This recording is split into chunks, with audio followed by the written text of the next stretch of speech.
কোনোদিন।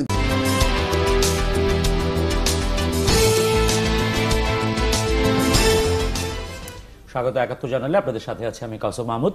প্রিয় দর্শক, আপনারা জানেন ৭১ জার্নাল সংবাদ বিশ্লেষণের অনুষ্ঠান। এখানে আমরা আলোচনা করি দিনের উল্লেখযোগ্য খবরগুলো নিয়ে। জানিয়ে দিই, আগামীকাল সকালে যে পত্রিকাগুলো হাতে পাবেন তার প্রধান শিরোনামগুলো, সাথে থাকে সার্বক্ষণিক আপডেট হওয়া নিউজ পোর্টালগুলোর খবর। আজ আমাদের সাথে ৭১ জার্নালের টেবিলে যোগ দিয়েছেন ভোরের কাগজের সম্পাদক শ্যামল দত্ত এবং ঢাকা বিশ্ববিদ্যালয়ের আইন বিভাগের অধ্যাপক ডক্টর হাসান তালুকদার। আপনাদের দুজনকে ৭১ জার্নালের স্বাগত জানাই।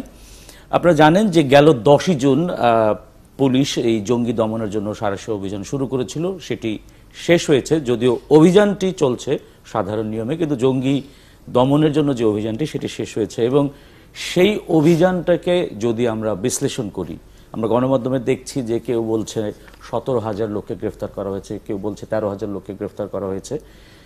এবং যদি আমরা দেখি যে গণমাধ্যমে এসছে যে 152 জন জঙ্গিকে গ্রেফতার করা হয়েছে, কোথাও এসেছে 153 জন জঙ্গিকে গ্রেফতার করা হয়েছে। সেই সাথে আলোচনা সমালোচনাও আছে যে সাধারণ মানুষের হয়রানি করা হয়েছে, সেই হয়রানির প্রক্রিয়া এখনো চলছে। এবং আজকেও আমাদের ৭১-এর একটি রিপোর্টেই আছে যে সাধারণ পথচারীদেরকেও এই সাঁড়াশি অভিযানের মধ্যে গ্রেফতার করা হয়েছে। শ্যামলদত্ত, সবকিছু মিলিয়ে যদি আমি আপনাকে বিশ্লেষণ করতে বলি, যে কারণে যে প্রেক্ষাপটে এই সাঁড়াশি অভিযানটি করা হয়েছে সেটি আসলে আমাদের কতটুকু পূরণ হয়েছে? এখানে একটু হতাশার জায়গা আছে, বিশেষ করে চট্টগ্রামে একজন পুলিশ কর্মকর্তার স্ত্রীর মৃত্যু এবং পরবর্তী সময়ে আরো কয়েকটি ঘটনার আলোকেই এই অভিযানটি হয়েছে। কিন্তু সেই ঘটনাগুলোর যাদেরকে চিহ্নিত করা হয়েছে, যে ঘটনাগুলোর পিছনে যারা আছে, সেই রকম কিন্তু কোনো অগ্রগতি নাই। আপনি যদি ধরেন 15-16 হাজার লোক অ্যারেস্ট হয়েছে, আসলে এক্স্যাক্টলি আমরা জানিও না যে কত লোক অ্যারেস্ট হয়েছে, এবং পুলিশ কিন্তু কোনো আনুষ্ঠানিকভাবে বলেও না যে কত লোক অ্যারেস্ট হয়েছে। কিন্তু সেই অনুপাতে 136 জন জঙ্গি সন্দেহে আটক করা হয়েছে। তো 136 জন জঙ্গিকে অ্যারেস্ট করার জন্য 17,000 সাধারণ মানুষকে গ্রেফতার করতে হলো।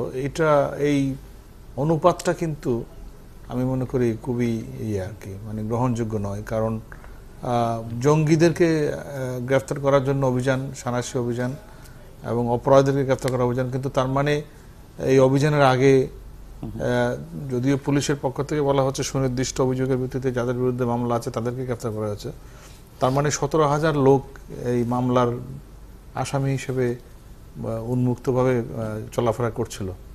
তো সেটি তো গ্রহণযোগ্য নয়। এবং এই অভিযান নিয়ে নানা রকমের অভিযোগ আছে, যে অনেকেই বলছেন যে ব্যাপক চাঁদাবাজি হয়েছে, বাণিজ্য হয়েছে পুলিশের। এরকম গণমাধ্যমে ঈদের আগে পুলিশকে একটা সুযোগ দেওয়া হয়েছিল, সুযোগ দেওয়া হলো একটি বাণিজ্যের জন্য। কিন্তু এখন আমরা যেটা গণমাধ্যমে খবর পাচ্ছি, অনেক নিরপরাধ সাধারণ মানুষ গ্রেফতার হয়ে গেছেন এই অভিযানের নামে। আমার উচিত হবে পুলিশ তাদের ভাবমূর্তি রক্ষার জন্য অন্তত সাধারণ যে নাগরিক গ্রেফতার হয়েছে, তাদের বিরুদ্ধে কোনো অভিযোগ পাওয়া যায়নি, তাদেরকে মুক্তি করে দেয়া। আমি একটু অধ্যাপক ডক্টর হাসান তালুকদার, আপনার কাছে এই বিষয়েই একটু ভিন্ন একটি প্রশ্ন করতে চাই। সেটি হচ্ছে যে আজকে হিউম্যান রাইটস ওয়াচ একটি বিবৃতি দিয়েছে। সেই বিবৃতিতে বলা হয়েছে যে এই যে বিপুল সংখ্যক যে গ্রেফতার, এই গ্রেফতার যাদেরকে করা হয়েছে তাদেরকে স্বেচ্ছাচারী কায়দায় অধিকাংশ জনকে গ্রেফতার করা হয়েছে এবং এই গ্রেফতারের বিপরীতে বিশ্বাসযোগ্য প্রমাণ সহ কোনো কিছু হয়তো পুলিশ দেখাতে পারেনি, সেই বিষয়টিকে চিহ্নিত করা হয়েছে। আরেকটি বিষয় হচ্ছে হত্যাকাণ্ড বন্ধ এবং অভিযুক্তদের আইনের আওতায় আনা পুলিশের দায়িত্ব বা আইন শৃঙ্খলা রক্ষাকারী তাদের দায়িত্ব, কিন্তু তাদেরকে ফৌজদারি দণ্ডবিধি এবং আন্তর্জাতিক প্রক্রিয়ার মাধ্যমে আইনের আওতায় আনা উচিত ছিল, যেটি এই সাঁড়াশি অভিযানে অনেকটাই বিঘ্নিত হয়েছে বলে তারা অভিযোগ করেছে। আপনি কি বলবেন? জি, আমি একটু প্রেক্ষাপটে বলি। আমাদের দেশে আমার জানা মতে দেশে জঙ্গি সংগঠনের সংখ্যা প্রায় 61টি, ছোট বড় মিলে আমরা যতটুকু জানতে পেরেছি। আর এই যে গ্রেপ্তারের কথা বলা হচ্ছে প্রায় 13,000 বা 15,000, এটি কিন্তু নতুন নয়। আমরা রেকর্ড থেকে দেখি 2004 সালে 30 এপ্রিল সরকার উচ্ছেদে একটা ডেডলাইন ছিল। ওই সময় ওই সরকার 15,000 গ্রেপ্তার করেছিল। 2008 সালে তত্ত্বাবধায়ক সরকার বিশেষ ড্রাইভের নামে 12,000 গ্রেপ্তার করেছিল। ওইখানে পাওয়া প্রচুর অ্যাবিউজ হয়েছে সাধারণত এই ধরনের ঘটনায়। তা আর যেটা আসছে হিউম্যান রাইটস ওয়াচের কথা, তো এটা আপনার বেসরকারি সংগঠন, সেটার প্রসঙ্গ না। আমাদের যে সরকারের যে সংগঠন আছে, হিউম্যান রাইটস ন্যাশনাল কমিশন যেটা আছে, ডক্টর মিজানুর রহমান, উনি কিন্তু গতকালকে আপনারা দেখবেন যে আমাদের প্রধানমন্ত্রীকে কোট করে উনি বলেছেন যে এখানে ক্ষমতার অপব্যবহার হয়েছে, আইনের লঙ্ঘন হয়েছে। আসলে সবচেয়ে বড় কথা, সরকারের উদ্দেশ্যটা কিন্তু মহৎ আমি বলতে চাই, কারণ তারা এটি বিশেষ করে জঙ্গিবাদ দমন করার জন্যই, মানুষের জানমাল নিরাপত্তার জন্যই করেছে হয়তো, কিন্তু প্রয়োগটা সেইভাবে হয়নি। স্বরাষ্ট্রমন্ত্রী বলেছেন যে আমরা টার্গেট কিলিং বন্ধ করার জন্য করেছি, কিন্তু বন্ধ করার জন্য যেভাবে কাজটি করার কথা ছিল, যেভাবে প্রয়োজন ছিল, সেইভাবে হয়নি। হয়তো কিছু কাজ হয়েছে এখানে। 15,000 মধ্যে আমি আজকে যেটা দেখেছি 194 জন জঙ্গি গ্রেপ্তার করা হয়েছে, আর বাকি যারা আছে এদেরকে আবার গতকালকে 194 মধ্যে কিন্তু 151 জনই হচ্ছে জামায়াতুল মুজাহিদিন জেএমবির সদস্য বলে পুলিশ দাবি করেছে, যারা 2005 সালেই নিষিদ্ধ। এরপরে অন্যদের ব্যাপারে কি আছে? গতকালকে বিএনপি নেত্রী খালেদা জিয়া বলেছেন যে প্রায় 3,000 বিএনপি কর্মী গ্রেপ্তার করা হয়েছে। এখন আমাদের উদ্দেশ্যটা যদি হয় আপনার বিশেষ করে মানুষের নিরাপত্তা দেওয়া, এই জঙ্গি তৎপরতা বন্ধ করা, তাহলে একে জঙ্গি তৎপরতার পিছনে আমাদের কারণটা কি? আমরা অনেকগুলো কারণ থাকে, এর মধ্যে আমি যেটা মনে করি আমাদের দেশে রাজনৈতিক কারণটাই সবচেয়ে বড়। রাজনৈতিক কারণে দুটো জিনিস আছে, একটা ন্যাশনাল, একটা হচ্ছে ইন্টারন্যাশনাল বা গ্লোবাল রিজন। ন্যাশনাল রিজন যেটা আমরা বলছি, সেখানে হচ্ছে যে এখানে পলিটিক্যাল ফ্রাস্ট্রেশন থেকেও কখনো কখনো এই জঙ্গিবাদে উত্থান হয়, যদি সুস্থ রাজনৈতিক ধারা যদি বাধাগ্রস্ত হয়। আরেকটা হতে পারে ধর্মীয় বিভিন্ন যে মতবাদ, তার উপর ভিত্তি করে আপনার উগ্রবাদী সংগঠন গড়ে উঠতে পারে, তাদের জানান দেওয়ার জন্য এই ধরনের কাজ তারা করে। জানিয়ে দেওয়ার মধ্য দিয়ে তাদের আদর্শ প্রতিষ্ঠা করা যাবে না, কিন্তু এটা করে থাকে। আরেকটি হতে পারে যে আন্তর্জাতিক অঙ্গনে আপনারা জানেন যে বৃহৎ রাষ্ট্রগুলির পারস্পরিক দ্বন্দ্ব আছে, তাদের কোনো রাষ্ট্রে তাদের প্রভাব বলয়গুলো সৃষ্টির জন্য, অর্থনৈতিক সুবিধা আদায়ের জন্য, বাণিজ্যিক সুবিধা আদায়ের জন্য, প্রভাব বিস্তার করে তার বলয়ে আনবার জন্য তারা কখনো কখনো সরকারকে উচ্ছেদ করে, সরকার অস্থিতিশীল করার জন্য ব্যবস্থা গ্রহণ করে, তাদেরকে তাদের বসানোর জন্য চেষ্টা করে। সেই চেষ্টাও হয়তো বা আমাদের দেশে চালু আছে। এখন আমাদের এই গ্রেপ্তারের মধ্য দিয়ে আন্তর্জাতিক যে কষ্টটা আছে, সেটা আমার মনে হয় সমাধান হবে না। আর এটা যেটা করা হয়েছে, এটা যদি অ্যাবিউজ বেশি হয়ে থাকে, সাধারণ মানুষ যদি নির্যাতিত হয়ে থাকে, আইনের শাসন যদি লঙ্ঘিত হয়ে থাকে, এটি বুমেরাং হতে পারে। আপনি যে পলিটিক্যাল ফ্রাস্ট্রেশনের কথাটি বললেন, এই প্রসঙ্গে আমি আপনাকে প্রশ্নটি করতে চাই, কিন্তু আমি একটু নিরাপত্তার দিকটি আরেকটু বিশ্লেষণ করার পর এটা নিয়ে আসছি। মেজর জেনারেল অবসরপ্রাপ্ত মোহাম্মদ আব্দুর রশিদ আমাদের সাথে আছেন, বারিধারা স্টুডিও থেকে যুক্ত হচ্ছেন। আশা করি আপনি শুনছিলেন যে আমি আপনাকে প্রশ্নটি করতে চাই, সেটি হচ্ছে যে আপনি আসলে কিভাবে দেখছেন একজন নিরাপত্তা বিশ্লেষক হিসেবে, আপনি কি মনে করছেন কিনা যে এই যে সরকার যে উদ্দেশ্য নিয়ে অভিযানটি শুরু করেছিল, সেই উদ্দেশ্যটি সফল হয়েছে অথবা সফল হওয়ার এক ধাপ এগিয়েছে? সরকার যদিও বলছে, পুলিশের আজকে ভাষ্য এসেছে যে তারা সাকসেসফুল মনে করছে, কিন্তু এই 192 বা 152 জনের বিপরীতে এই যে 17,000 বা 15,000 যাই আমরা বলি, এটি 13 থেকে 15,000-এর মধ্যেই গড় হিসাব, সেটির মানে এই গ্রেফতারকে কি বলবেন? কারণ আমরা দেখছি যে আসলে আমরা যেটা আশা করেছিলাম যে জঙ্গি যেভাবে গ্রেফতার হবে, এবং যাদেরকে গ্রেফতার করা হয়েছে 152 জন, 196 জনের মধ্যে 152 জন, এই 52 জনই হচ্ছে জামায়াতুল মুজাহিদিন অর্থাৎ জেএমবি সদস্য, যারা 10 বছর আগেই 11 বছর আগেই নিষিদ্ধ ছিল। তাহলে এই গ্রেফতার কিন্তু যাদেরকে গ্রেফতার করা হলো, তাদের এই সংখ্যাটাকে প্রমাণ করছে না যে সরকার আসলে এই 10 বছরে কতটা সক্রিয় ছিল এই জামায়াতুল মুজাহিদিনের দমনের পিছনে? জনাব রশিদ। জি, আপনাকে শুনলাম। আসলে কোন অভিযানের সার্থকতা বা ব্যর্থতা বিশ্লেষণের ক্ষেত্রে আমি যেটা বলতে পারি যে বাংলাদেশের জঙ্গিবাদ একটু কমপ্লেক্স জঙ্গিবাদ। এখানে রাজনৈতিক বিষয়টিও খুব সক্রিয় আছে জঙ্গিবাদের ভেতরে। তো এই অভিযানকে আমি যেভাবে দেখি সেটি হচ্ছে যে এখানে আপনি যদি দুটো ঘটনাকে আপনি মেলান, একটি হচ্ছে যে আমরা যারা জঙ্গিবাদী, পার্টিকুলারলি যারা চাপাতি দিয়ে এই গুপ্ত হত্যা চালাচ্ছিল, নিরীহ মানুষকে মারছিল, তাদের কোনো অস্তিত্ব খুঁজে পাওয়া যাচ্ছে। জেনারেল রশিদ, আমি দুঃখিত, আমাকে একটু ফিরতে হচ্ছে। সম্ভবত আপনি যা বলছেন স্পষ্টভাবে শোনা যাচ্ছে না, একটু যান্ত্রিক ত্রুটি আছে। আমরা একটা বিরতিতে যাই, তারপর আবার আপনার কাছে আমরা আবার ফিরে আসবো। ৭১ জার্নালে একটা বিরতির পর আবারও ফিরছি।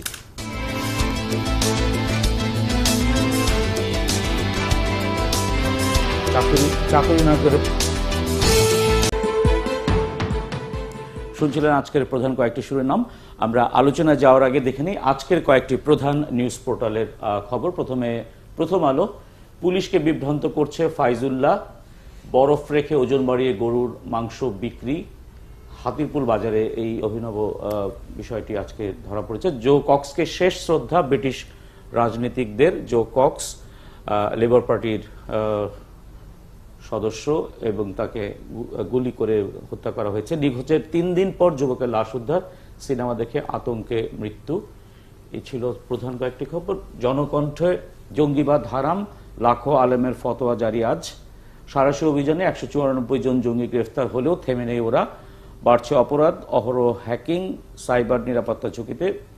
বিরতিহীন আধুনিক ট্রেন চালু হচ্ছে ঢাকা চট্টগ্রাম রুটে এবং মাদারীপুরে শিক্ষক হত্যার চেষ্টা, আটক ফাহিম ১০ দিনের রিমান্ডে। বিডি নিউজ বাংলাতে জমছে ঈদের বাজার। তারপর উল্লেখযোগ্য খবরগুলোর মধ্যে ব্রিটিশ এমপি হত্যাকারী নব্য নাৎসি সমর্থক, জার্মানিতে যুদ্ধাপরাধে ৯৪ বছরের নাৎসি রক্ষীর দণ্ড এবং সাঁড়াশি অভিযান আইন বিরোধী বলছে বিএনপি, এবং হচ্ছে গুপ্ত হত্যাকারীদের মুখে ঐক্যের কথা, হানিফের মন্তব্য, শিক্ষক হত্যা চেষ্টা, ফাহিম ১০ দিনের রিমান্ডে। সমকালে দেখছি রামকৃষ্ণ মিশনে হুমকির ঘটনায় মোদির উদ্বেগ, এটি নিয়ে একটি রিপোর্ট। ৪০% সরকারি কর্মচারী আবাসন সুবিধা পাবেন, গণপূর্ত মন্ত্রী। বিরোধী দল দমন করতে সাঁড়াশি অভিযান, ফখরুলের মন্তব্য। বিবিসি, রোজা রেখে রেস্তোরাঁ শেফরা খাবার বানাচ্ছেন কিভাবে, এটা নিয়ে তাদের একটি প্রতিবেদন। ব্রিটিশ এমপি হত্যা, সন্দেহভাজন ব্যক্তিকে ভারতে গুলবার্গ হত্যাকাণ্ডে ১১ জনের আমৃত্যু কারাদণ্ড এবং নারী এমপি হত্যা, গণভোট নিয়ে প্রচারণা স্থগিত। বাংলা ট্রিবিউনে আছে জঙ্গিবাদ ও আত্মঘাতী হামলা হারাম, এটি নিয়ে একটি প্রতিবেদন। দৌড়ের উপর আছে জঙ্গিরা, জঙ্গি উত্থানের সূতিকাগার উত্তরাঞ্চল, এটি নিয়ে একটি রিপোর্ট। জঙ্গিবাদ বিরোধী ফতোয়ায় বাধা ছিল জামায়াত শিবির এবং সন্ত্রাস ও জঙ্গিবাদ ফতোয়া আলেমদের। জঙ্গিবাদ ও আত্মঘাতী হামলা, এটি নিয়ে মনে আজকে তারা বিশেষ একটি আয়োজন করেছে। এই ছিল আজকে নিউজ পোর্টালগুলোর প্রধান খবর। আমরা আলোচনায় ফিরে যেতে চাই। বিরতির আগে জেনারেল রশিদকে যে প্রশ্নটি করেছিলাম সেটি হচ্ছে যে আসলে এই সাঁড়াশি অভিযানকে আপনি কিভাবে দেখছেন, আমরা আসলে কতটুকু সফল হয়েছে ব্যর্থ হয়েছে সেটিতে আমি যেতে চাই না, কিন্তু যে উদ্দেশ্য নিয়ে এই অভিযানটি করা হয়েছিল সেটি আসলে পূরণ হয়েছে কতটুকু আপনার কাছে জানতে চাই জনাব রশিদ।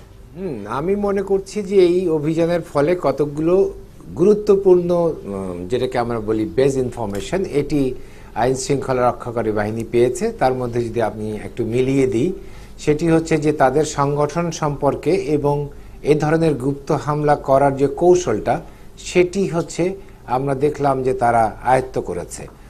ধৃত জঙ্গিদের স্টেটমেন্ট থেকে তারা পেয়েছে যে বাংলাদেশে এই জঙ্গিত্ব 3টা লেভেল আছে।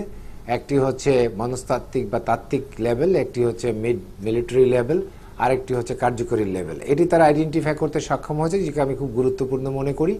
আরেকটি হচ্ছে যে জঙ্গি যখন তারা কৌশল যেটা দেখাচ্ছে, যে যখন তারা টার্গেট সিলেক্ট করছে, তাদের এইটা লক্ষ্যবস্তু দেওয়ার পরে তারা 4-5 জন জঙ্গিকে ওই টার্গেটের আশেপাশে একটা বাসা ভাড়া করে এবং সেখান থেকে তারা টার্গেটকে পর্যবেক্ষণ করতে থাকে এবং সুবিধা মতো সময়ে হত্যা করে। এটি একটি বিষয় দেখলাম। আরেকটি দেখলাম যে তারা আইডেন্টিফাই করতে সক্ষম হয়েছে এই জঙ্গিগুলো হচ্ছে খুব অল্প বয়সী ছেলেরা, তাদেরকে মাথা নষ্ট করে মগজ ধোলাই করে তাদেরকে এক স্থান থেকে আরেক স্থানে নিয়ে যাওয়া হচ্ছে।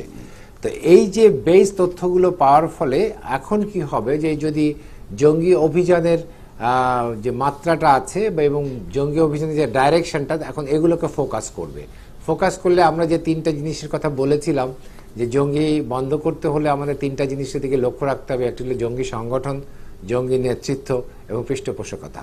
এই 3টা জিনিস আইডেন্টিফাই করার ক্ষেত্রে আমার মনে হয় যথেষ্ট অগ্রগতি হয়েছে। জি, আমি আরেকটি প্রশ্ন আপনাকে করতে চাই, সেটি হচ্ছে যে এই যে আপনি বললেন যে যারা এটি দমনের চেষ্টা করছেন সরকারের বিভিন্ন রকম সংস্থা, সেটি তারা চিহ্নিত করতে পেরেছেন, কিন্তু সেই সাথে যাদেরকে দমন করা হবে বা হচ্ছে তারা তো কৌশলও পরিবর্তন করতে পারে। এরকম কি কোনো আপনি আশঙ্কা দেখছেন কিনা যে এই যে প্রচলিত কৌশলগুলো আমরা দেখছি গত 1 বছর ধরে সেটি আসলে পরিবর্তিত হতে পারে? হ্যাঁ, এটা নিঃসন্দেহে পরিবর্তিত হতে পারে। তারা এই জঙ্গির এক এক সময় এক একটা কৌশল নেই, তবে সেই কৌশলের অংশ হিসাবে একটি হবে যে এই যে গুপ্ত হত্যা, যে নিরীহ মানুষকে মারছে যে কায়দা, সেটি হয়তো বন্ধ হয়ে এই আক্রমণের ধারাটা অন্যদিকে প্রবাহিত হবে। জি, আমি আরেকটি প্রশ্ন করতে চাই। আপনি নিশ্চয়ই আজকে লক্ষ্য করেছেন যে হিউম্যান রাইটস ওয়াচ তারা একটি বিবৃতি দিয়েছে। সেই বিবৃতিতে তারা বলেছে যে এই যে হাজার হাজার মানুষের গ্রেফতারের বিপরীতে 152 জনের গ্রেফতার, এটি হচ্ছে আইন শৃঙ্খলা রক্ষাকারীর দক্ষতার অভাব। এই মন্তব্যটির সাথে আরেকটি সাবেক একজন র্যাব কর্মকর্তা বলেছেন যে জঙ্গিরা যে যতটুক তৎপর এবং আইন শৃঙ্খলা রক্ষাকারী যেভাবে তাদেরকে চেস করছে বা দমন করছে, আইন শৃঙ্খলা রক্ষাকারী বাহিনীর চেয়ে জঙ্গিরা অনেক অনেক অনেক স্মার্ট। এই দুটি মন্তব্যে আপনার নিরাপত্তা বিশ্লেষক? অনেক বেশি স্মার্ট এই মনে করার ক্ষেত্রে আমি মনে করি এগুলো সুইপিং স্টেটমেন্ট। যদি রাষ্ট্র যখন একটি অভিযান পরিচালনা করে, সেখানে রাষ্ট্রের ব্যয় আছে, সম্পদের ব্যবহার আছে, মানুষের কষ্ট আছে, তো সেক্ষেত্রে শুধু জঙ্গির প্রতি আপনি ওইটাকে কনসেন্ট্রেট করবেন আর অন্য কোনো অপরাধী ধরবেন না। যদি অভিযানের সেই যে পরিমণ্ডল তৈরি হচ্ছে, সেই পরিমণ্ডলে অন্যান্য অপরাধী যারা আছে সমাজে, মাদক অপরাধী, অস্ত্র অপরাধী, এগুলোকে যদি আপনি একসাথে করেন, তাহলে আমি বলবো যে অভিযানটার যে কস্ট, এর ইকোনমিক ভ্যালুটা বাড়ে। তো সেটি তারা মাথায় নেয়নি। তার কারণ হচ্ছে এখানে শুধু জঙ্গি ধরা পড়েনি, জঙ্গির সাথে আমি দেখেছি যে অন্যান্য অপরাধে যুক্ত ব্যক্তিরাও ধরা পড়েছেন। সেটাও একটি অ্যাচিভমেন্টই বলবো।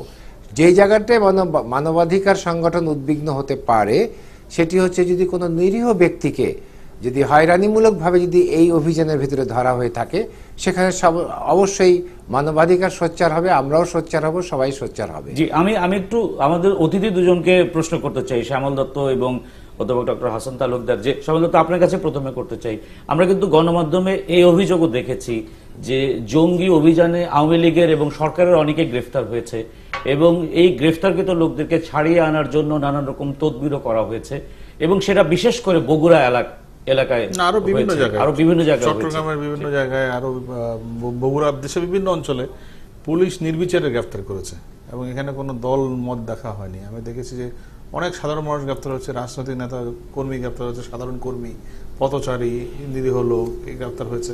এবং এই 17,000 লোক তো আর বাংলাদেশে এই মামলা। আমি সেই সাথে আপনাকে আরো একটু যুক্ত করতে চাই যে শুধুমাত্র যে আওয়ামী লীগের লোক গ্রেফতার হয়েছে বা আওয়ামী লীগের কর্মী গ্রেফতার হয়েছে না, জামায়াতের কর্মী গ্রেফতার হয়েছে, কিন্তু তাদেরকে আওয়ামী লীগের লোক পরিচয়ে তাদেরকে, এটা আগেও কিছু অভিযোগ এসছে এরকম যে আওয়ামী লীগের লোকজন, এরকম অভিযোগ আছে আওয়ামী লীগের নেতাকর্মীর বিরুদ্ধে জামাতের লোকজনকে ছাড়িয়ে নিয়ে গেছে। এই অভিযোগটি নতুন না, এবং আমি মনে করি যে এখানে দল দেখা উচিত, দলের এই বিষয়গুলো, এই ধরনের অভিযোগগুলো তদন্ত করে দেখা উচিত যে আওয়ামী লীগের নেতাকর্মীরা জামাতের কর্মীদেরকে ছাড়িয়ে নিয়ে যাচ্ছে।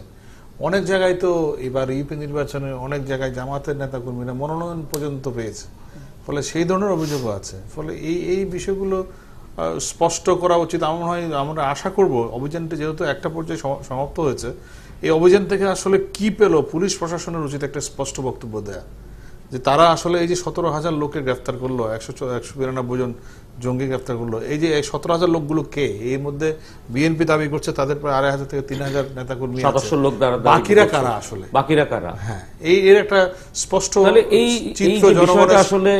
তাহলে হয় এই যে এত বড় অভিযানটি করলো এবং এর একটা সুফল, আমরা চাই যে অভিযানটি সুফল হোক এবং অভিযানটি একটা ইতিবাচক ইয়েতে পৌঁছুক। কিন্তু যদি এইগুলো অস্পষ্ট রাখে এবং এই ধরনের অভিযোগ নিয়ে যদি অভিযানটি সমাপ্ত হয় যে নিরীহ সাধারণ অনেক নিরপরাধ মানুষ গ্রেফতার হয়েছেন, তাহলে কিন্তু এই অভিযান নিয়ে নানা প্রশ্ন থাকবে এবং আলটিমেটলি ভবিষ্যতে এই অভিযানগুলো কোনো কাজে আসবে না। যে প্রশ্নটি উঠেছে আসলে দক্ষতার বিষয়, অভিযানটির উদ্দেশ্য নিয়ে কারো প্রশ্ন নাই। না, এখন আপনি যদি এরকম অভিযোগ থাকে যে ঈদের আগে পুলিশকে একটা চাঁদাবাজি করার সুযোগ দিলেন এই অভিযানের নামে, সেটি তো কাম্য না। কারণ এটা ঠিক যে দেশে অনেকগুলো ঘটনা ঘটেছে এবং তার প্রেক্ষিতে এই ধরনের একটা অভিযান দরকার ছিল, কিন্তু সেই অভিযানটি আরো সুস্পষ্ট, আরো সুনির্দিষ্ট এবং আরো মানে লক্ষ্য ঠিক রেখে সুনির্দিষ্টভাবে করা উচিত ছিল। এইভাবে ঢালাও সারাশি অভিযানের নামে উনি যে একটা হিসাব দিলেন যে বিভিন্ন সময়ে এত হাজার, 12,000, 13,000, 15,000 লোক গ্রেফতার হয়ে গেছে, তারপর লোকগুলো কি হয়েছে, যেটি আমি প্রশ্ন শুরুতেই করেছিলাম, আমি আবারও এই বিষয়টিতে বলছি যে হয় তাদেরকে গ্রেফতারকৃত লোকদেরকে আদালতে তুলুন অথবা তাদেরকে মুক্তি দিন, এরকম একটি বিবৃতি দিয়েছে HRW। সেটি আসলে মানবাধিকারের প্রশ্নেই তারা সেটি করেছে, কিন্তু আসলে আইনি যে ব্যাখ্যাটি সেটি আপনার কাছ থেকে যদি জানতে চাই যে এই 17,000 বা 13,000 এই সমস্ত লোকই তো আসলে জঙ্গি তৎপরতার সাথে সম্পৃক্ত না, জঙ্গি তৎপরতার সাথে যারা জড়িত তাদেরকে চিহ্নিত করে দিয়েছেই। এই যে সাধারণ মানুষ যারা আবার রাজনৈতিক দলেরও কোনো কর্মী না, এই যে মানুষগুলো, এই মানুষগুলোকে এমনিতেই তো আমরা এগুলিকে জেলখানাকে জায়গা দিতে পারবো, কিংবা অনেককেই আদালতে তোলা হচ্ছে না, কিংবা এক ধরনের দর দাম করা হচ্ছে, এই বিষয়গুলিতে আসলে আপনি কি ব্যাখ্যা করবেন? ধন্যবাদ।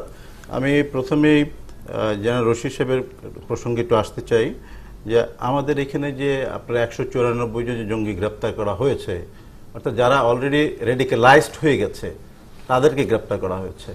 এখন তাদেরকে গ্রেপ্তার করে আটক করে রাখলাম, অর্থাৎ তারা আর ক্রাইম করতে পারবে না, এরপরে তাদের বিচার হবে, শাস্তি হবে, এই তো। কিন্তু হ্যাঁ, এটা একটা অগ্রগতি বটে, এটা একটা অগ্রগতি।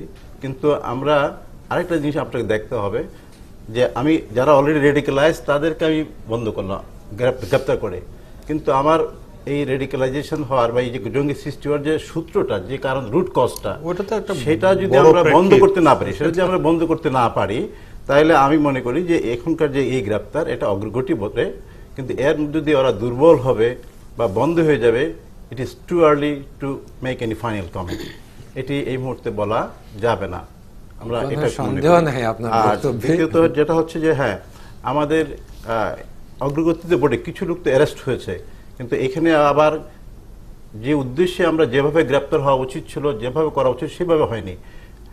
194 জন হয়েছে, কিন্তু আপনার রাজনৈতিক কারণে অনেক গ্রেপ্তার হয়েছে, বাণিজ্যের কারণে হয়েছে। আরো আশঙ্কার ব্যাপার হচ্ছে যে আপনার আমাদের শ্যামলদা যে বলেছেন যে আপনার অনেক জায়গায় আওয়ামী লীগের লোকেরা, আপনি বলেছেন যে আওয়ামী লীগের লোকেরা তারা তাদেরকে উদ্ধার করতেছে, জামাতের লোকদেরকে। এগুলো হচ্ছে রাজনৈতিক বাণিজ্য। রাজনৈতিক বাণিজ্য আজকে টাকা খেয়ে নমিনেশন দেয়, আজকে টাকা খেয়ে ওরাই ওদের উদ্ধার করতে গিয়েছে। আনফরচুনেটলি আজকাল টাকা খেয়ে আজকে মনোনয়ন বাজি শুধু ইউনিয়ন পরিষদ কেন, পার্লামেন্ট নমিনেশন হয় না, ইভেন টাকা দিয়ে দলের পদ নেওয়া হয় আমাদের দেশে বড় বড় দলগুলোতে, ভেরি আনফরচুনেট। এবং আজকের এই যে বিভিন্ন দল, সরকারি দল, বিরোধী দল, তারা যারা আছে এদের প্রশ্রয়েই কিন্তু এই কাজগুলো হচ্ছে। সরকারি দলের ওরা টাকা খেয়ে ওই জামাতের লোক হোক, যারাই হোক, ওরা হয়তো লোকাল লিডারদের কিছু টাকা দিয়েছে, ভাই আমার বাঁচাও, ওরা গিয়ে করা শুরু করেছে। আমি যেটা আপনার কাছে মানে একদম স্পষ্ট করে জানতে চাই যে আইনি ব্যাখ্যাটা কি হতে পারে, যে যাদেরকে এই গ্রেফতার করা হচ্ছে তাদের পক্ষ থেকে আইনি ব্যাখ্যাটা কি, মানে তারা কিভাবে এটা আইনের আশ্রয় নিতে পারে, কিংবা এই যে আইন শৃঙ্খলা রক্ষাকারী বাহিনী যাদেরকে ধরছে যে অভিযোগগুলো, এগুলো আসলে সুনির্দিষ্ট অভিযোগ, তারা কিভাবে প্রমাণ করবে? না, এখন আমি আপনাকে বলি যে এটা আলটিমেটলি কিন্তু এইগুলি আমাদের নিয়ম হলো যে গ্রেপ্তার করার পরে তাকে 24 ঘন্টার মধ্যে আপনার নিকটস্থ আদালতে হাজির করতে হয়। এরপরে সেখানে দেখা জামিন চাবে, মামলা শুরু হবে। কিন্তু যেভাবে স্পষ্টভাবে যে এত বেশি অভিযোগ আনানো হয়েছে, তৈরি করা হয়েছে, আমার মনে হয় যে এগুলোর অধিকাংশই আদালতে টিকবে না। এক সাধারণ মানুষ হয়রানি হবে, বরং ওই সমস্ত লোকগুলো এই যে হ্যারাসমেন্ট হওয়ার কারণে বিপদগামী হতে পারে। আর আরেকটা দল যদি এখানে রাজনৈতিক দলগুলোর যদি হ্যারাসমেন্ট করার প্রশ্ন আসে, তাহলে রাজনীতি অস্থিতিশীলতা যে হয়, তাহলে কিন্তু আমাদের টোটাল উদ্দেশ্যটা ব্যাহত হবে। আমাদের এটা তো ব্যাহত হবেই, আমাদের দেশে আপনার বিনিয়োগ বন্ধ হয়ে যাবে, আপনার বেকারত্ব বাড়বে, আমাদের ট্যাক্স রাজস্ব আদায় কমে যাবে, অস্থিতিশীল সৃষ্টি হবে, বেকারত্ব বাড়বে, আর অনেকগুলো সমস্যা। কিন্তু এই যে এটার অনেকগুলো ব্যাড ইফেক্ট আছে। আমাকে একটা ভালো করতে গিয়ে অন্য 10টা জন্য খারাপ না হয়। আমি ব্যক্তিগতভাবে মনে করি যে যে কাজটা করেছে উদ্দেশ্যটা মহৎ, কিন্তু এটি যেভাবে প্রপারলি করা উচিত ছিল সেই প্রপারলি হয়নি। শেষ মন্তব্যটি এক্ষেত্রে অতি উৎসাহী কোনো পুলিশ কর্মকর্তারা এই ধরনের কোনো কাজ করেছে কিনা সেটিও তদন্ত করে দেখা বলার জন্য আমি সরকারকে আহ্বান জানাবো। জি, আপনি যেটা শুরুতেই বলছিলেন যে বিএনপির সময় একটি অভিযানে প্রায় 15,000 গ্রেফতার হয়েছিল, নিশ্চয়ই এই গ্রেফতারগুলো আসলে ধোপে টিকে নি। এবং আপনি শেষ যে মন্তব্যটি করলেন সেটি আমি যেতে চাই যে মেজর জেনারেল রশিদের কাছে, যে যাদেরকে আসলে পুলিশ বলছে তাদেরকে সুনির্দিষ্ট অভিযোগের ভিত্তিতে গ্রেফতার করা হয়েছে, এবং অধ্যাপক ডক্টর হাসান তালুকদার, তিনি আইনের শিক্ষক, তিনি বললেন যে অধিকাংশই অভিযোগ টিকবে না। এই যে তাহলে যদি অভিযোগগুলি নাই টেকে আদালতে, তাহলে এই গ্রেফতারের আসলে মানে কি, বা এক্ষেত্রে থেকে আসলে সুফল কি আসলো? আমি আইনের নট অনলি দ্যাট, আমাদের দেশে কিন্তু এই যে যাদের জঙ্গি বলা এদেরকে গ্রেফতার করে, আর আপনারা আরো ভালোভাবে জানবেন, কিছুদিন পরে ওরা ছাড়া পেয়ে যায়। যাদের বিরুদ্ধে সুনির্দিষ্ট অভিযোগ আছে তারা পেয়ে যায়, আর ওইগুলো তো টিকবে না। জি জেনারেল রশিদ, আমি যেটা মনে করছি সেটি হচ্ছে যে এখানে জঙ্গি এবং এর সাথে অপরাধী এই দুটো একসাথে গ্রেপ্তার করা হয়েছে। এখন জঙ্গি যারা গ্রেপ্তার হয়েছে আদালতে টিকবে কিনা সেটি ডিপেন্ড করবে যে ইনভেস্টিগেশন এবং তার যে অপরাধের মাত্রা এবং সাক্ষ্য সাবুদের উপরে। আমরা এখানে দেখেছি বেশ কিছু লোককেও গ্রেপ্তার করা হয়েছে এবং চিহ্নিত করা হয়েছে যারা জেল খেটে জেল থেকে বেরিয়ে এসেছে অথবা জেল থেকে জামিনে এসে এই ধরনের হত্যাকাণ্ডের সাথে যুক্ত হয়েছে। এটি গেলে একটি বিষয়। আর সাধারণ মানুষকে যে অপরাধের জন্য যেগুলো গ্রেপ্তার করা হয়েছে তার বিরুদ্ধে তো একটা সুনির্দিষ্ট মামলা থাকতে হবে। আমি আইনি ভিত্তি যেটা দেখতে চাই সেটি হলো 54 ধারায় তো গ্রেপ্তার তো হাইকোর্ট মানা করে দিয়েছে। তো সেইখানে আপনাকে তো এখন ওই ধারাতে আপনি সন্দেহজনকভাবে কাউকে গ্রেপ্তার করতে পারছেন না। তো সেক্ষেত্রে কারোর বিরুদ্ধে যদি ফৌজদারি মামলায় সুনির্দিষ্ট মামলা থাকে তাহলে তাকে পুলিশ গ্রেপ্তার করতে পারে। এখন পুলিশ এটা কি করেছে এই 15,000, সেখানে হচ্ছে তার ব্যাখ্যাটা তাদের কাছ থেকে আসতে হবে। তবে এখানে যে সব গ্রেপ্তারি সন্দেহভাজন হিসাবে হয়েছে সেটা আমি মনে করি না, কারণ আমি দেখেছি পুলিশ এই ব্যাখ্যাটি দেয়নি বলেই আমরা মানে আমি আসছি কথাটাতে, পুলিশের ব্যাখ্যা ছাড়াও একজন পুলিশ অফিসার বা আপনি পুলিশ কর্মকর্তা আপনার সুনির্দিষ্ট অভিযোগ একটা না 1 ঘন্টার মধ্যে 50টা বানাইতে পারবে। সেটি হলো আরেকটি বিষয়। পুলিশ এটা বানাতে পারে। আপনি হচ্ছে social aspect, the militant aspect and political aspects of the terrorism সবগুলো যদি একসাথে আমরা আলোচনা করতে যাই তাহলে আমরা গুলিয়ে ফেলবো। তা আমাদের একটা স্পেসিফিক দেখতে হবে যে আমরা এখন আলোচনা করছি অভিযান নিয়ে, which is a military aspects or militant aspects. তো এর আবার পলিটিক্যাল ইমপ্লিকেশন তো আছে, সোশ্যাল ইমপ্লিকেশন আছে, ইকোনমিক ইমপ্লিকেশন আছে। তো আমরা শুধু আমাদের পরিধিটাকে ছোট করে বলতে চাচ্ছি আর কি। তো সেই ছোট করে বলতে গেলে আপনি যেটা বলছেন পুলিশ মামলা তৈরি করতে পারে, কোনো সন্দেহ নেই। এখন কতটুকু মামলা তারা তৈরি করলো সে সম্পর্কে কিন্তু আমাদের কাছে এখন পর্যন্ত সুস্পষ্ট স্ট্যাটিস্টিক্স আসেনি। আমরা যে যতগুলো অভিযোগ পাচ্ছি এগুলো হচ্ছে ছাড়াছেটা অভিযোগ। বিএনপি একটা অভিযোগ দিচ্ছে, আওয়ামী লীগ বলছে তাদেরও কিছু লোক এখানে ধরা পড়েছে। বিষয়টা ওই জায়গায় না যেখানে যে জঙ্গিবাদ বিরোধী অভিযানে কিছু তো মানুষের দুর্ভোগ হবেই, কিন্তু কথা হলো সাধারণ নিরীহ মানুষকে বাঁচাতে আমরা পারছি কিনা একটি অভিযানের আউটকাম হিসাবে, সেটিকে আমি সবচেয়ে গুরুত্ব দিতে চাই।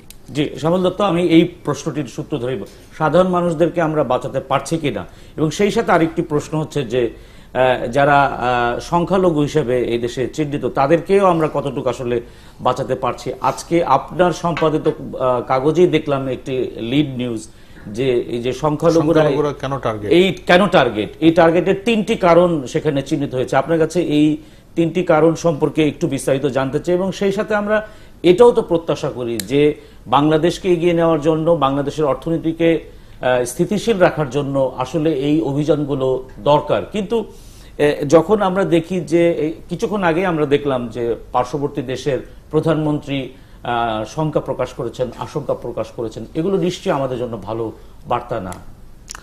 আপনি সাম্প্রতিক সময়ে নিশ্চয়ই জানেন যে আমরা কিছু ঘটনা যদি দেখি, সাধারণ পূজারী, মন্দিরের পুরোহিত, আশ্রমের সেবায়েত কিংবা সর্বশেষ রামকৃষ্ণ মিশন, এই যে ঘটনাবলীগুলো ঘটছে এগুলোর মধ্যেই একটা স্পেসিফিক একটা করা যায় যে কেন সংখ্যালঘুরা টার্গেট হচ্ছে। আমরা এটিকে বিশ্লেষণ করার চেষ্টা করেছি আজকে আমাদের প্রধান প্রতিবেদন, এবং সেখানে আমরা দেখেছি প্রধানত অত্যন্ত নিরীহ টাইপের মানুষ থাকে একেবারে গ্রাসরুট পর্যায়ে, এবং তাদেরকে টার্গেট করে মারাটা খুব সহজ।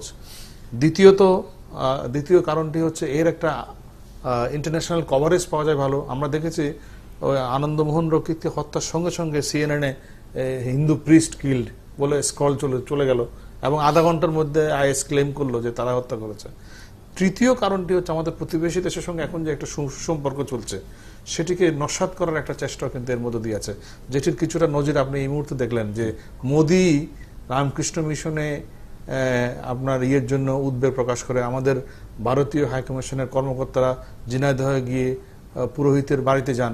এই যে ঘটনাবলী এগুলো ঘটছে এবং তাদের কনসার্নটা তৈরি হচ্ছে বাংলাদেশে মাইনরিটি নিয়ে, এটি বাংলাদেশ ভারত সুসম্পর্কের জন্য কিন্তু খুবই একটা উদ্বেগজনক বিষয়। এবং এই চারটি কারণে আমরা মনে করি যে সংখ্যালঘুরা বারবার টার্গেট হচ্ছে।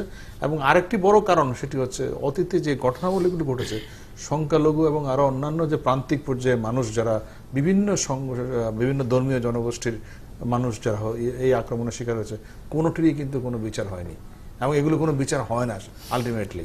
এটি একটি বড় কারণ। এই যে বিচার হয় না আপনি বলছেন, এই একই রকম দাবি করেছেন হিন্দু মহাজোট। তারা দাবি করেছেন যে এই হিন্দু সম্প্রদায়ের উপর যে নির্যাতন করা হয়েছে সেটি আসলে সরকার এক ধরনের ধামাচাপা দেওয়ার চেষ্টা করছেন এবং সেটি আসলে কোনো রকম আমলে দেয়া হচ্ছে না বলে অভিযোগ করেছেন। আমরা একটু কথা বলতে চাই, আমাদের স্টুডিওতে এসছেন গোবিন্দ চন্দ্র প্রামাণিক, মহাসচিব হিন্দু মহাজোটের। তারা একটি সংবাদ সম্মেলন করেছেন রিপোর্টার্স ইউনিটি মিলনায়তনে। সেখানে জনাব প্রামাণিক, আপনাদের যেই সংবাদ সম্মেলনের বিষয়টি ছিল সেটি আমি বলছি যে হিন্দু সম্প্রদায়ের খুন, জখম, শ্লীলতাহানি, অত্যাচার, সম্পত্তি দখল, মন্দির প্রতিমা ভাঙচুর, এই শীর্ষক আপনারা একটি সম্মেলন করেছেন এবং পুরো সংবাদ সম্মেলনের রিপোর্টটি আমি একাধিকবার পড়েছি। তাতে আপনারা খুবই শঙ্কিত, খুবই আপনারা এক ধরনের শঙ্কা প্রকাশ করেছেন। এই শঙ্কা প্রকাশের কারণটি আপনি যদি প্রথমে আমাদেরকে একটু বিস্তারিত বলেন, তারপর আমি যাচ্ছি প্রশ্নে। শঙ্কা প্রকাশের কারণ সেটা হলো যে এটা একটা ঐতিহাসিক। আজকে হিন্দু সম্প্রদায়ের উপর নির্যাতন আজকে না, সেটা আমরা 1000 বছর আগের থেকেই আমরা দেখছি যে সেই সোমনাথ মন্দির আক্রমণ থেকে শুরু হয়েছে এবং তার সাথে সাথে আজকে বাংলাদেশ সহ সমগ্র ভারতের লক্ষ লক্ষ লোক হিন্দুরা নিহত হয়েছে, মন্দির ধ্বংস হয়েছে, প্রতিমা ধ্বংস হয়েছে এবং একইভাবে চলছে। 1971 সালেও একইভাবে হিন্দুদের উপর টার্গেট হয়েছিল, আমাদের সম্পত্তিগুলো এনিমি প্রপার্টি করা হয়েছে স্পেশালিভাবে। এবং বিভিন্ন সময় এর আগেও চকরিয়া আমরা দেখেছি, চট্টগ্রামের বহুগুলো মঠ মন্দির ধ্বংস হয়েছে এবং সেগুলো কিন্তু সরকার করে দেয়নি, কি বলে ঠিক করে দেয়নি। একটা বৌদ্ধ মন্দির সেটা ঠিক হয়েছে কিন্তু হিন্দু মন্দিরগুলো করেনি এবং ওইখানে যে মামলাগুলো হয়েছিল সেই মামলাগুলো ফাইনাল রিপোর্ট দিয়ে দিয়েছে, অর্থাৎ ওইগুলো ঘটনা যে ঘটেছে এই ঘটনাগুলো সরকার এগুলো আমলে দেয়নি। এবং আজকে সাতক্ষীরা থেকে আরম্ভ করে গত নির্বাচনের আগে পরে এবং যুদ্ধাপরাধীদের বিচার আগে পরে সমগ্র বাংলাদেশেই কিন্তু আগুন জ্বলেছে। আজ পর্যন্ত কোনো একজন অপরাধী কিন্তু শাস্তিবিধান হয়নি, কারো বিচার হয়নি। এবং গত 10 বছরে মানে একটা উদাহরণ নাই যে এই হিন্দুদের উপর নির্যাতন, নিপীড়ন, মঠ মন্দির ধ্বংস এই অজুহাতে অন্তত একটি লোকের দৃষ্টান্তমূলক শাস্তি হয়েছে। এই কারণেই আমরা বলছি যে আসলে মানে হিন্দুদের উপর সেই সরকার সুদৃষ্টি নেই।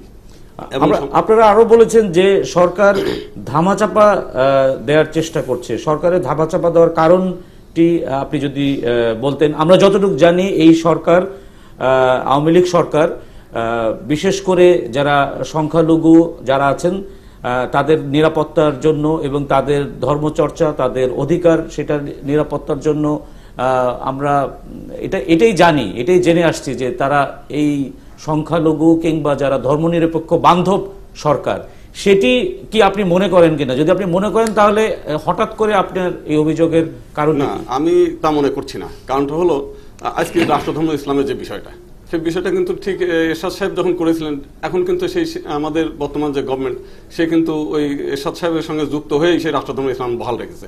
এনিমি প্রপার্টির যে বিষয়টা সেই পাকিস্তান আমলে যদিও হয়েছিল, সেটা কিন্তু এই আওয়ামী লীগ সরকারই কিন্তু সেটা আবার ভেস্টেড প্রপার্টি নামকরণ করেছে এবং এখন যেটা ক তফসিল করেছে সবই হিন্দু সম্পত্তি, সেগুলো হিন্দুরা ফেরত পায় নাই।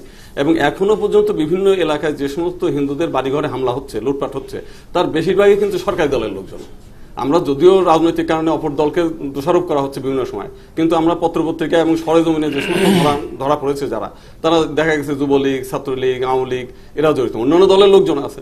তো সেই কারণেই আমার মনে হয় যে সেটা হচ্ছে রাজনৈতিক কারণেই আমাদেরকে দুর্বল একটা অংশকে ঘায়েল করে তারা রাজনৈতিক সুবিধা নিতে চায়, এইরকম আমাদের কাছে মনে হয়। গোবিন্দ চন্দ্র প্রামাণিক, আমরা আলোচনা কিন্তু শেষ করছি না, অনেকক্ষণ চালিয়ে যাব। আপনি থাকবেন এবং আমরা যারা যে অতিথি আছেন তাদের সবার সাথে আমরা আলোচনাটা চালিয়ে যাবো। 71 জানালে আবার একটা বিরতির পর আবারও ফিরছি।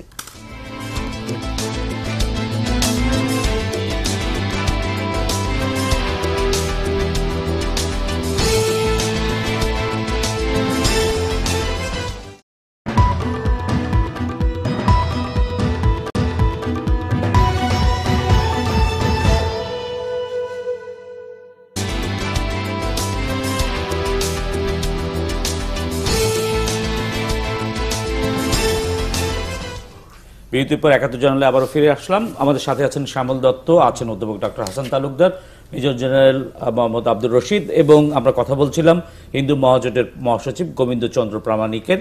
গোবিন্দচন্দ্র প্রামাণিক বিরতির আগে বলছিলেন যে তাদের সম্প্রদায়ের লোকজন তারা অনেক আশঙ্কার ভিতরে আছেন। আমি একটু প্রশ্ন করতে চাই শ্যামল দত্ত, আপনার কাছে আমি সরাসরি প্রশ্নটি করতে চাই যে গোবিন্দচন্দ্র প্রামাণিক যেটি বললেন সেটির আসলে আপনার কাছে ব্যাখ্যা কি? আপনি কি নিজে মনে করেন কিনা যে শঙ্কাটা তারা প্রকাশ করেছেন, গোবিন্দচন্দ্র প্রামাণিক প্রকাশ করার চেষ্টা করেছেন, সেটি আসলে বাংলাদেশে বিদ্যমান? উনি তো স্পেসিফিক কিছু তথ্য দিয়েই বললেন, এবং বাংলাদেশে অনেকগুলো ঘটনা ঘটেছে। আমি যেটা আমার বক্তব্যে একটু আগে বলছিলাম যে সাম্প্রতিক সময়ে যদি মন্দিরের পুরোহিত, সেবায়েত, রামকৃষ্ণ মিশন, সাধারণ মানুষ, এই ধরনের ঘটনাবলীগুলো ঘটছে, এবং খুবই যারা কোনো কিছুর সঙ্গে জড়িত না, একেবারে নিরীহ। আগে তো আমরা দেখতাম ব্লগার, অনলাইন অ্যাক্টিভিস্ট ইত্যাদি একটা টার্গেট করে মারা হতো, কিন্তু এখন যাদেরকে মারা হচ্ছে তারা একেবারেই যারা কোনো রকমের কোনো কিছুর সঙ্গে যুক্ত নেই। তো এরকম নিরীহ মানুষ তো বাংলাদেশে কয়েক কোটি আছেন। এখন তাদের নিরাপত্তা কে দিবে? বা তারা মন্দিরে পুজো করতে যাবে, মাঝখানে পথে গলা কেটে রেখে দেবে।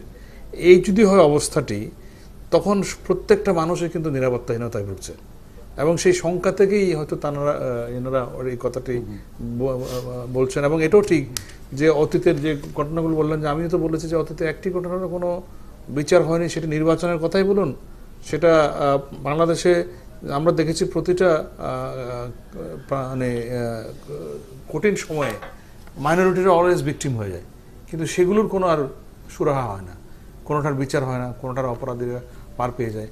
তো এই যদি হয় অবস্থা, তখন এই জনগোষ্ঠীর পক্ষ থেকে তো সংখ্যাটি প্রকাশ। আমি আইনের ব্যাখ্যাটি ডক্টর হাসান তালুকদার আপনার কাছে চাইবো, তবে তার আগে আমি একটু, যেহেতু নিরাপত্তা নিয়ে কথা হচ্ছে, আমি একটু মেজর জেনারেল আব্দুর রশিদের কাছে যেতে চাচ্ছি।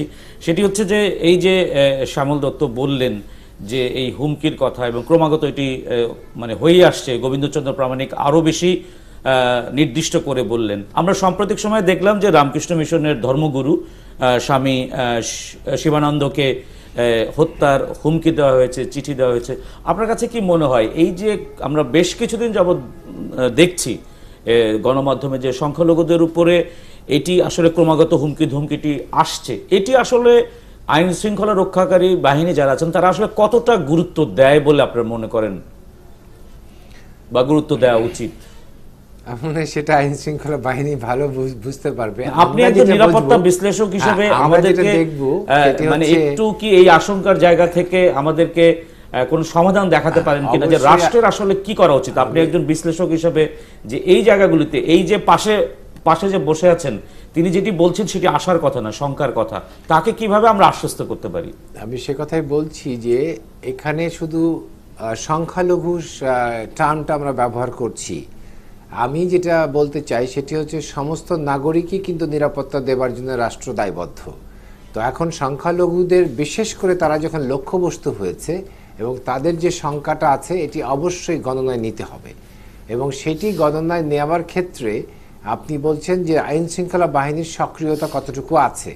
তো এদের এই পুরা জায়গাটাতে এখনকার যে সহিংস যে আঘাতগুলো আসছে সেগুলো তো আমরা মনে করছি এটি যে জঙ্গিবাদ থেকে আসছে। এখন জঙ্গিবাদের যদি আপনি ঠেকাতে পারেন তাহলে সম্ভবত এই সুরক্ষাটা দেয়া যাবে। এখন সেই সুরক্ষাটা দেওয়ার জন্য আমরা এখন যেটি last but not the least যেটা দেখতে পাচ্ছি সেটি হচ্ছে যে প্রতি গ্রামে গঞ্জে তো আর পুলিশ দিয়ে পাহারা দেওয়া যাবে না। তো সেক্ষেত্রে তারা একটি অল্টারনেটিভ প্রজেক্ট নিয়েছে।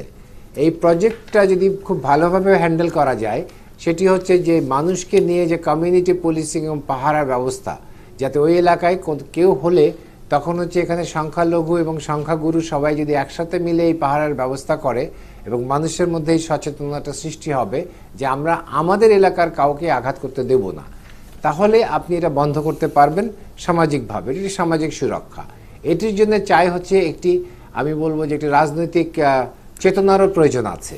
তো সেই ক্ষেত্রে এটি শুধু পুলিশি নির্ভর না হয়ে আমার মনে হয় রাজনৈতিক দলগুলোকেও খুব সুস্পষ্টভাবে এখানে এগিয়ে আসতে হবে। এগিয়ে এসে তাদের নেতাকর্মীদেরও বলতে হবে যে তোমরা শুধু জঙ্গি নয়, জঙ্গিদের লক্ষ্যবস্তু যেহেতু বা মাইনরিটিস হয়েছে তাদেরকে সুরক্ষা দেবার জন্য একটি সামাজিক সুরক্ষার একটি ব্যবস্থা সৃষ্টি করো। তো সেটি যদি আমরা করতে পারি তাহলে আমার মনে হয় সুরক্ষাটা বেশ অনেকাংশে নিশ্চিত করা যাবে। আর আরেকটি তো সুরক্ষার ব্যাপার হচ্ছে যারা এই স্পেসিফিক টার্গেট করছে সেই জঙ্গিকে যদি আপনি সংগঠন ভেঙে দিতে পারেন, তাদেরকে দৌড়ের উপরে রাখতে পারেন, স্বভাবতই তারা এই হামলা করার সুযোগ অনেক কম পাবে। জি, অধ্যাপক ডক্টর হাসান তালুকদার, আপনার কাছে জানতে চাচ্ছিলাম যে এই যে মেজর জেনারেল আব্দুর রশিদ যেটি বললেন যে সামাজিক সুরক্ষার কথা, সেই সাথে শ্যামল দত্তরও যেটি কথা, যেটি গোবিন্দচন্দ্র প্রামাণিকেরও কথা, যে অনেক বিচারেরই কিন্তু আসলে হয়নি, মানে আমরা কোনো সমাধান দেখিনি বা কোনো ফলাফল দেখিনি। এই যে বিচারহীনতার সংস্কৃতি, বিশেষ করে এই হিন্দু সম্প্রদায়ের এই নানান রকম নির্যাতন দমনের যে বিচারহীনতার যে সংস্কৃতি, সেটি আসলে কতটুক যৌক্তিক এবং কতটুকু আপনি এটার বিষয়টি কিভাবে ব্যাখ্যা করছেন? আমাকে একটু সময় বেশি দিন, 1 মিনিট সময়। আমি প্রথমেই জেনারেল রশিদের আগের কয়েকটা কথা আমি একটু দ্বিমত করব।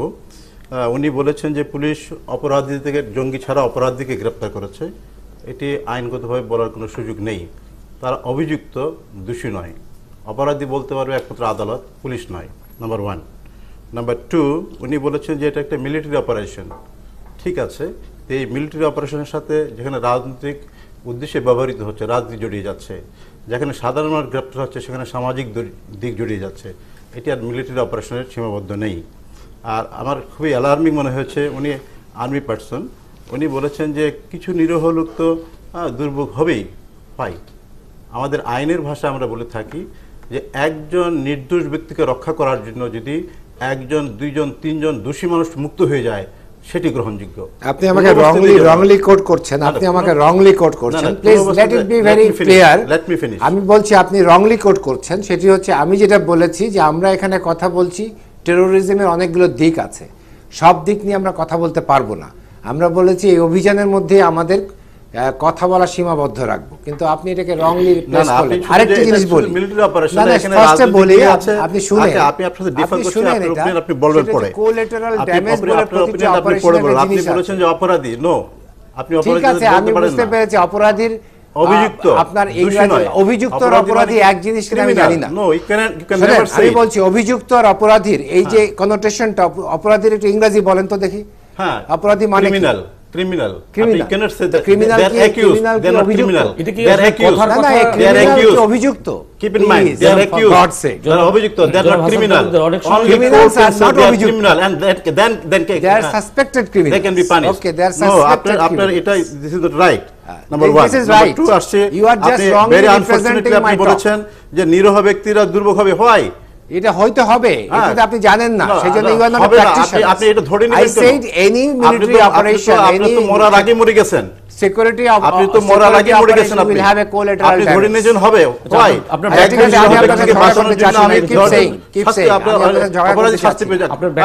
আমরা আপত্তি নাই, এটা হলো আইনের ব্যাখ্যা, আপনার আইনে আমি জানি। নাম্বার 1 আসছে another point. Don't quote me wrongly, that's my question.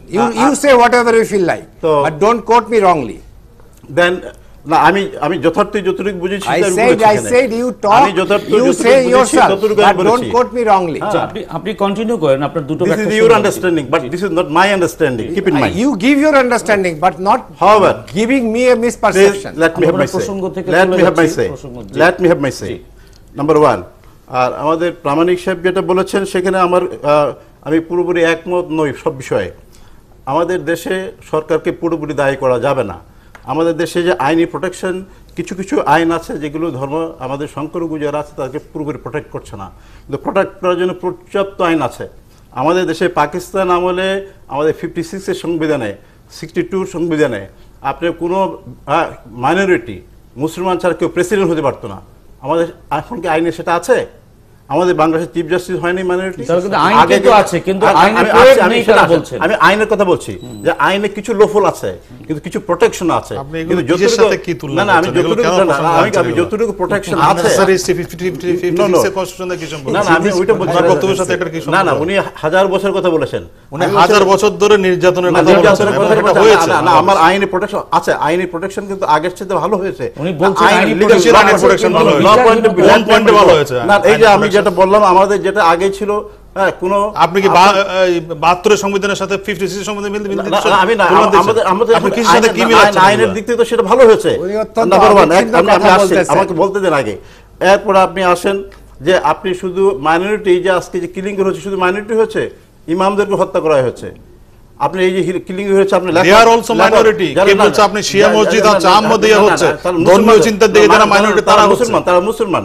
এরপর আপনি বাউল যারা করছে, যারা শিক্ষক যারা, তারা মুসলিম, দে আর মাইনরিটি। আমরা কিন্তু সেটি অস্বীকার করছি না, কিন্তু আমাদের আলোচনার দিক থেকে আপনি শিক্ষক হয়ে এগুলো কি কথা বলছেন? আপনি তো ধর্মীয় প্রশ্ন আছেন, মাইনরিটি তো আপনি রিলিজিয়াস প্রশ্ন নিয়ে আসছেন। আপনি রিলিজিয়াস প্রশ্ন কেন? রিলিজিয়াস প্রশ্ন তো আছে না, আপনি আলাদাভাবে এরা মাইনরিটির টার্গেট না, হিন্দু প্রশ্ন নিয়ে আসছেন। এটা তো হিন্দু প্রশ্ন না, আমরা মাইনরিটি বলতে আমরা ধর্মীয় মাইনরিটির কথা যদি আপনি বলেন তাহলে এখানে কিন্তু মেজরিটি যারা আমি আপনার বিষয়টি বুঝতে পারছি, কিন্তু আমরা অনেক বড় অ্যাসপেক্ট নিয়ে আলোচনা করছি এবং প্রামাণিক সাহেবকে আমন্ত্রণ জানানোর বিষয়টি হচ্ছে তার প্রেস কনফারেন্সটি, তার আশঙ্কার জায়গাটি তিনি সুনির্দিষ্টভাবে আশঙ্কাটি আমরা আমি ব্যক্তিগতভাবে মাইনরিটি মেজরিটি দেখতে চাই না। যে কোনো একটি মানুষ, সবার আগ্রহ সে একটি মানুষ, ভালো শোনায়, কথা বলতে খুব ভালো শোনায়, এগুলো আমরা মানুষ হিসেবে দেখতে চাই, অঙ্গ হিসেবে দেখতে চাই, কিন্তু বাস্তবতাটা ওরকম না। সেটা হলো আমাদের, এগুলো শুনতে খুব আপনাদের মুখে শুনতে খুব ভালো শোনায়। আর যেটা হচ্ছে কি না, মেজরিটিরা এরকমই বলে না, মেজরিটি এমন বলে না, সেটা শ্যামল দত্ত মেজরিটিরা বলে না, ওটা উনি বলেন। We are also the part of the majority. হচ্ছে সব জায়গায়, সব ধর্মের হচ্ছে এখানে, বাংলাদেশ থেকে শুধু মাইনরিটি। তবে হ্যাঁ, সেটি আসলে সমাধানের ইদানিং যেটা হয়েছে, আপনি আগে আমাদের দেশে প্রায় সাম্প্রদায়িক দাঙ্গা হতো, এখন কি সাম্প্রদায়িক দাঙ্গা হচ্ছে? আমরা মনে হয় যে আলোচনাটাকে আরো প্রাসঙ্গিক করে সাম্প্রদায়িক দাঙ্গা করার মতো মাইনরিটির কোনো সক্ষমতা আছে না। ইদানিং অবস্থাটা খারাপ হয়েছে। ইদানিং আমরা মনে হয় একটা বিরতিতে যাই, বিরতিতে এসে আমরা এই বিষয় নিয়ে আলোচনা করব এবং আমরা অনুরোধ করব চারজনকেই, সেটি হচ্ছে যে বিষয়টি যাতে প্রাসঙ্গিকতার মধ্যে রাখা হোক। ৭১ জানুয়ারি একটা বিরতি।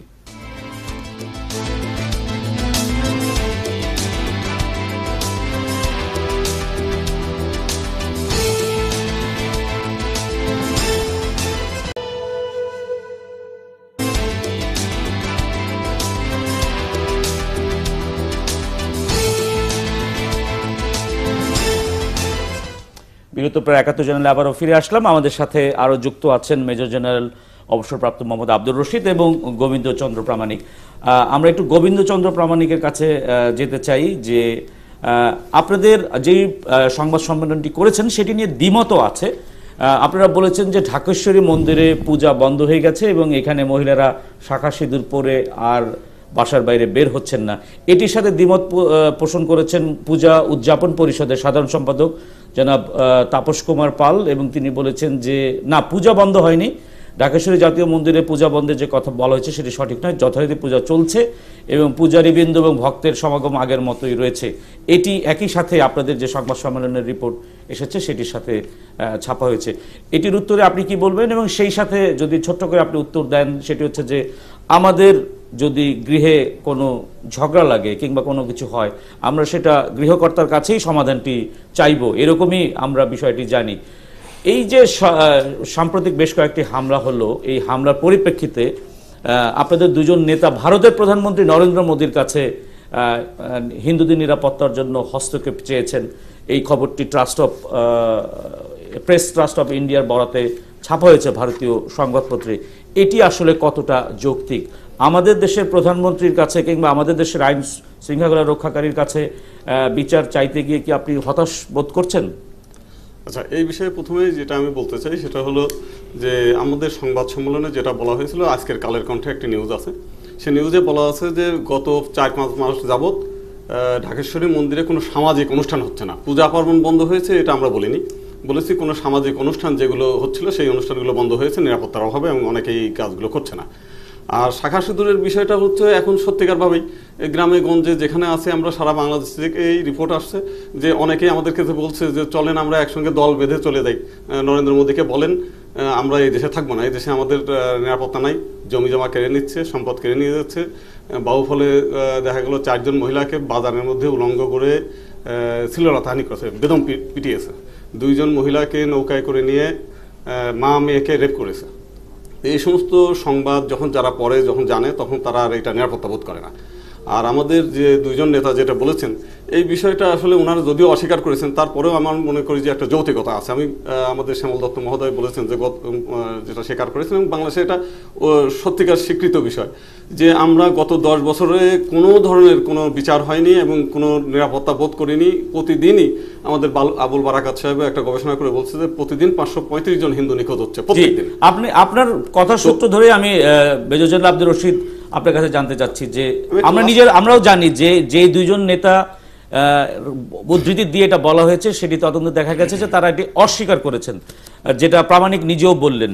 আপনি এটাকে আসলে নিরাপত্তা বিশ্লেষকে কিভাবে দেখেন, যে এর ভিতরে আসলে ষড়যন্ত্রের জাল কতটুকু, কিংবা আন্তর্জাতিক ষড়যন্ত্রের যেটা অংশগ্রহণ কতটুকু? কারণ এটি তদন্তে দেখা গেল যে এটি তারা বলেননি, কিন্তু ভারতের নানান রকম সংবাদপত্রে এই উদ্ধৃতি দিয়ে বলা হয়েছে। জনাব রশিদ, এখন এটি হলো বিতর্কিত বিষয়। উনি এটা ডিনাই করেছেন, উনি বলেননি। আমরা যেটা মনে করি যে একটি স্বাধীন দেশের স্বাধীন নাগরিক এবং আমাদের সার্বভৌমত্ব দেশ, আমাদের দেশের আভ্যন্তরীণ ব্যাপারে বহির্বিশ্বের হস্তক্ষেপ করাই মানে হচ্ছে আমাদের সার্বভৌমত্ব খর্বের শামিল, এতে কোনো সন্দেহ নেই। এখন যদি উনি বলে থাকেন যেটি ভারতীয় পত্রিকায় এসেছে, তাহলে স্বভাবতই এটি একটি নাগরিক চাহিদা হতে পারে না। আর এটি বুঝতে পেরেই হয়তো উনি বলেছেন ওনার যে কথাটা মিসরিপ্রেজেন্ট করা হয়েছে।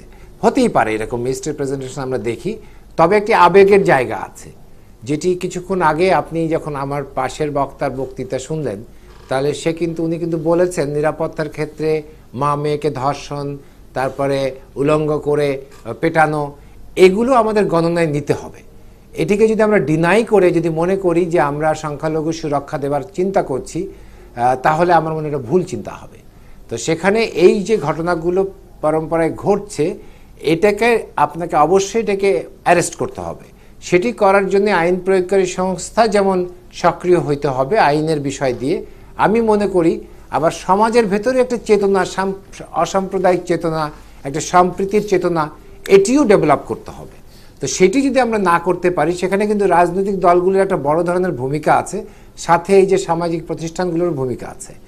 সেটি যদি আমরা না করতে পারি, আমরা স্বভাবতই শুধু কথাই বলবো, আমরা সম্প্রীতিত্ব বাড়াতে পারবো না। জি, জনাব জেনারেল রশিদ, আপনাকে ধন্যবাদ। গোবিন্দচন্দ্র প্রামাণিক, আপনাকেও ধন্যবাদ ৭১ জার্নালে যুক্ত থাকার জন্য। আমি এই প্রসঙ্গে শ্যামল দত্ত আপনাকে প্রশ্ন করছি যে সংবাদ মাধ্যমেরও একটা দায়িত্ব আছে, তাদেরও একটা বিষয় আছে, যেটি হচ্ছে যে এই যে সংবাদটির উদ্ধৃতি দেওয়া হলো, ভারতের সংবাদপত্র সেটি প্রকাশ করলো, বাংলাদেশে এটি নিয়েও প্রকাশিত হয়েছে যে এটি আসলে তারা বলেননি। এরকম আমরা প্রায়ই দেখি।